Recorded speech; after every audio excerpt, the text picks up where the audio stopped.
morning, judges, classmates, and teachers. I'm Robert Bonacia, and much like my partner Elena Press, I'm very enthusiastic to be representing the negative side of this debate.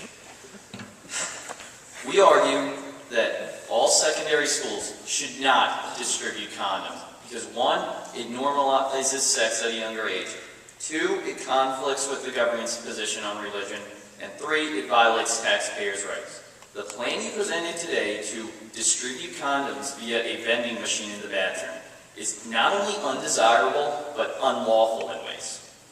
Sex can be a very touchy subject, so why should we introduce it in schools? The affirmative plan would give children as young as 11 years old access to condoms. Is that what we really want?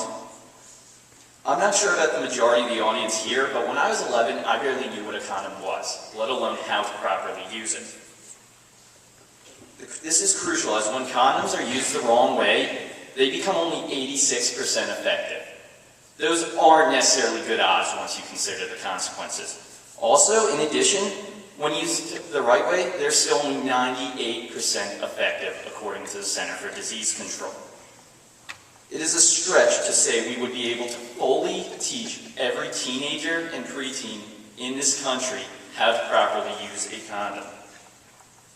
Also, in 1995, a girl was part of that 2%. Her and her baby contracted HIV, and she immediately sued the school and won. This is a catastrophe just waiting to happen at any school that implements this plan. I would also like to ask, where would the money come from? Many condoms are of low quality, but cost only a quarter. According to ConsumerReports.org, the Lifestyles Ultra Sensitive are the best condom, and one of those is 71 cents.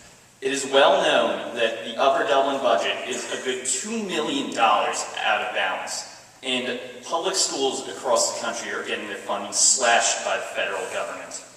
Also, 55% of Americans already believe the taxes they pay are unfair. Would it make sense if they were to want to raise them again?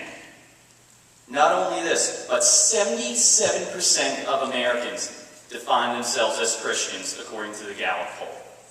Not only Christianity disagrees with teenage sex, but so does Buddhism, Islam, and Judaism. This would mean over 4/5 of Americans would be forced to pay an extra tax on something they find morally wrong. Also, according to thinkprogress.org, 18% of parents are comfortable with this topic. How would you feel if you were forced to pay your hard-earned money for something that you find either A, sinful, or B, you are just flat out uncomfortable with? I can't speak for everybody here, but I would be outraged. In addition, my partner and I proposed a counter plan to implement comprehensive sex education in all 50 states. Currently, only 22 states require sex ed. Right now, $100 million are allotted to abstinence-only education. We would take this money and instead of using it for abstinence only, we would use it to teach about contraceptives as opposed to giving it out in school. We would teach students of the many places such as Planned Parenthood and HIV testing centers where they can already get condoms for free. Why should we bring them into schools? Also, we would try to get the parents involved. In a 2007 study, research findings on programs to reduce teen pregnancy and STDs, they found that students who had a strong parental influence were much less likely to engage in teenage sex.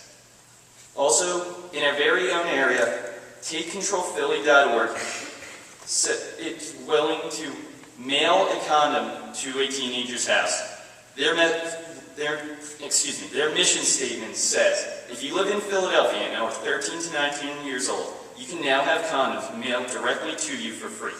Maybe it's difficult for you to stop by one of our 100 sites across the city to pick up condoms, or maybe you're just shy or feeling weird about picking up condoms. We understand this, end quote. Additionally, if we look toward, we have only scratched the surface of problems that could arise if schools were to pick up this resolution. If the average teen isn't embarrassed when they go to a convenience store to get condoms from a complete stranger, Why would they get one into school and risk having all their classmates, friends, and teachers see them get one? There's no need to bring such a distraction to school, which is supposed to be an environment purely for learning. Condoms are already readily available for students, and aside from birth control and abstinence, they are the best method of preventing pregnancies and STIs. However, public schools cannot make condoms readily available because it is unlawful, normalizes sex, violates taxpayers' rights, gives a false sense of security, and cannot be paid for, and more. Although student sex is a problem, comprehensive sex education and parent involvement are the solution, not distributing condoms in school. Thank you, and vote negative.